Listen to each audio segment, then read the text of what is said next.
What is going on, Commanders Nation? Tristan Talking Sports back here with another video, man. And we are literally 10 days away from training camp, man. And I cannot wait.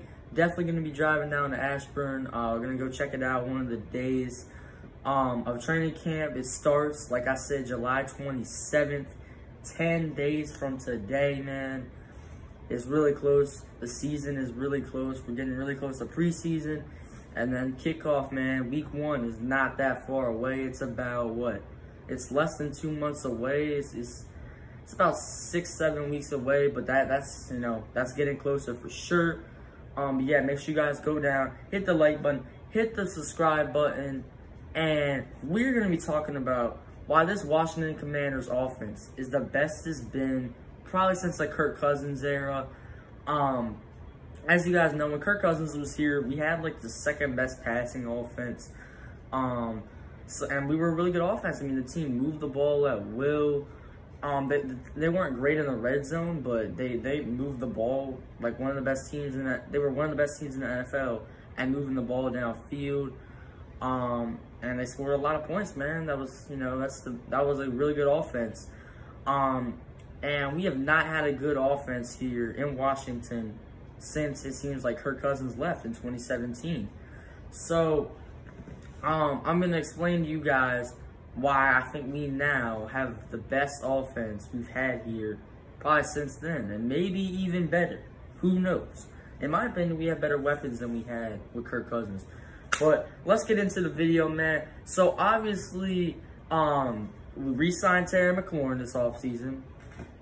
We traded for Carson Wentz. We drafted Jahan Dotson, Curtis Samuel's coming back healthy.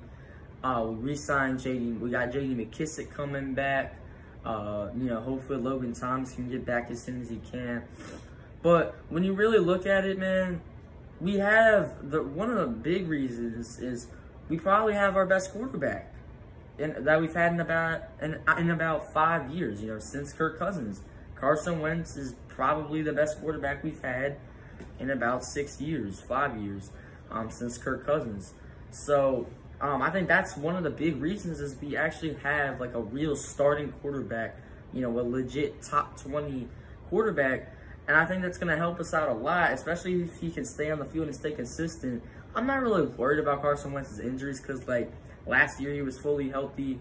2020 he played. He just got benched in 2020. He was really bad in 2020. 2019, it was kind of a cheap shot from Jadeveon Clowney. Carson Wentz was healthy the whole regular season that year, carried them to the playoffs, and then we all know Jadeveon Clowney, Carson Wentz played like a quarter of that playoff game. Jadeveon Clowney cheap shots him, Carson Wentz gets a concussion, has to leave the game, misses the rest of the game. So Carson Wentz really hasn't, like, he's played every season, like, fully healthy since, like, 2018. He just got that one injury in the playoffs. But since then, man, he's been pretty healthy. He's been able to stay on the field, which is definitely good, and hopefully he can continue to do that in Washington. So I think if Carson Wentz can just do his thing and just make the throws that he needs to make, and really just, like, I'm not asking Carson Wentz to be a game manager because we know he's not that type of quarterback. He's a guy that's going to go out and he's going to sling the ball. And we got to let him do that. We got to allow him to make mistakes. He just can't make those back-breaking mistakes like the ones where he's backing up in the end zone, throwing the ball with his left hand. He throws a pick six, pretty much kills him. He has to be better in clutch situations for sure. But yeah, and I think the big reason why this offense is, the best we've had in a while, the receiving core, man. This receiving core is going to be dangerous. I'm telling you, man, we got Terry McLaurin, who we got locked up for the next 4 years. Dude, he's going to be, he could be potentially a top 5 wide receiver this year. If he keeps improving like that and he, breaks out again, Terry McLaurin is going to be one of the best receivers in the league for a while, man. I love Terry. In my opinion, he made Taylor Heinicke look good last year. Like, Taylor Heinicke, let's be honest, he just threw up prayers at Terry McLaurin, and Terry McLaurin came down with it at least half the time. If you watch that Week 1 against the Chargers, Taylor Heinicke throws the ball like over his shoulder, and Terry McLaurin makes one of the like best catches I've ever seen over his shoulder, diving, makes the catch. And then he also, you know, Taylor Heinicke in like the Falcons game, you can see he just throws it up to McLaurin. McLaurin catches it. But you know, obviously Terry's top 10 wide, or he's borderline top 10 wide receiver. So you know, obviously it's great to have him. He's a deadly weapon already. But also a big reason is they cannot double team Terry McLaurin anymore. They can't do what they did last year. And Terry McLaurin still had over 1,000 yards last year. He was great last year. But he's gonna be even better because he's gonna get a lot of one-on-one situations now, and you know he dominates those because they can't double team Terry McLaurin. Because if they double team Terry McLaurin, that leaves Curtis Samuel and Jahan Dotson open, or that gives them, you know, an advantage or something like that. So you can't do that. We have 3 wide receivers who you have to look out for at all times. And maybe even 4 if Dyami Brown can have a decent season and break out, like a lot of people are saying he will. So our receiving core, man, is deadly. You got to watch out because Jahan Dotson, that dude's got electric speed. He's got great hands. He's got probably the best hands in the draft. And you already know, if Curtis Samuel, I think a big thing is Curtis Samuel's got to stay healthy because we're going to need him. He might be the X factor of this offense, to be honest, because if he can stay healthy, then he can take a lot of pressure off Terry McLaurin, and, you know, he can be that number 2 guy. He's probably our number 2 wide receiver. A lot of people are saying Jahan Dotson should be the number 2 wide receiver. In my opinion, I think it should be Curtis Samuel as long as he stays healthy. I think Curtis Samuel is probably going to have a better year than Jahan Dotson, but who knows? Curtis Samuel needs to stay healthy, and then Jahan Dotson, man, I'm expecting about 7. If he can get like 800 yards, that's a really good rookie season for Jahan Dotson, and maybe like 5 touchdowns, 800 yards, 5 touchdowns. That's a good year for Jahan Dotson. That's a good rookie year. And then obviously, you know, our tight end core is pretty solid. Logan Thomas hopefully comes back soon. But even if he doesn't, you know, John Bates can definitely hold it down for him. We saw that John Bates definitely has potential. We drafted him out of Boise State.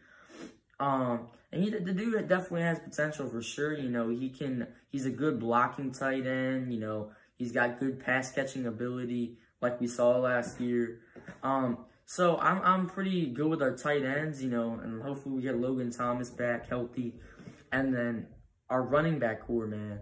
I really like our running back core. I think it's got a lot of depth. You know, Antonio Gibson at the RB1, McKissick as our 3rd down back, Brian Robinson Jr., who we drafted out of Alabama this year, and then we might keep Jared Patterson. He might make the team. Who knows? But we got a ton of depth at the running back position, which I think is definitely going to help.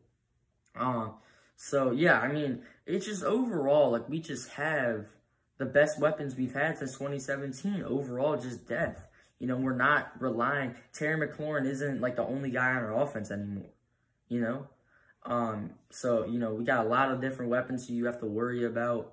So I think that's definitely going to help. That's going to help out Carson Wentz. That's definitely going to take some pressure off of Wentz because, you know, most of the teams that he's played with, he's had to pretty much put him on his back. I think now where he's just in a spot, and Carson Wentz is also in a place where he's wanted, man. Like, you could just tell he was not wanted in Philadelphia. You know, he had one bad season. They wanted him out of there. The Colts, he lost to Jacksonville. They wanted him out of there. So I think he's finally at a place where he's wanted, and we got him a lot of weapons. So I think Carson Wentz he's probably gonna play free football, and if he can do that, if he can just go out and play Carson Wentz ball, this team is definitely gonna be good for sure. So yeah, man. I mean, the most important thing, this offense can just stay healthy. Then they're gonna be a good ass offense, man. We're gonna be a really good offense, a scary offense. I think we have the potential to be a top 10 offense this year. Who knows? But yeah, man. I mean, I think I pretty much covered everything about the offense. Oh, the offensive line. We had a top 10 offensive line last year. Now, obviously, we did lose Brandon Sheriff. But, you know, we still got Sam Cosmi, still got Wes Schweitzer, or whatever his name is. Still got Charles Leno. So I don't really know if this offensive line got worse or better. To be honest, I think it may have gotten a little depth-wise. I think it got better, but talent-wise, it got worse because we lost Brandon Sheriff, and that definitely hurts to lose a Pro Bowl offensive lineman. But hey, I think this offense, this O-line can probably, they can definitely still be a top 15 offensive line. If not top 10, I think they can still be top 10 for sure. But we'll see. Anyways, man, like I said, 10 days until the training camp. We're getting closer and closer to the NFL season. I cannot wait. I'm not sure if another video will be out today. I'll have to see. Anyways, thank you guys so much for watching, and I'll see y'all in the next one. Peace.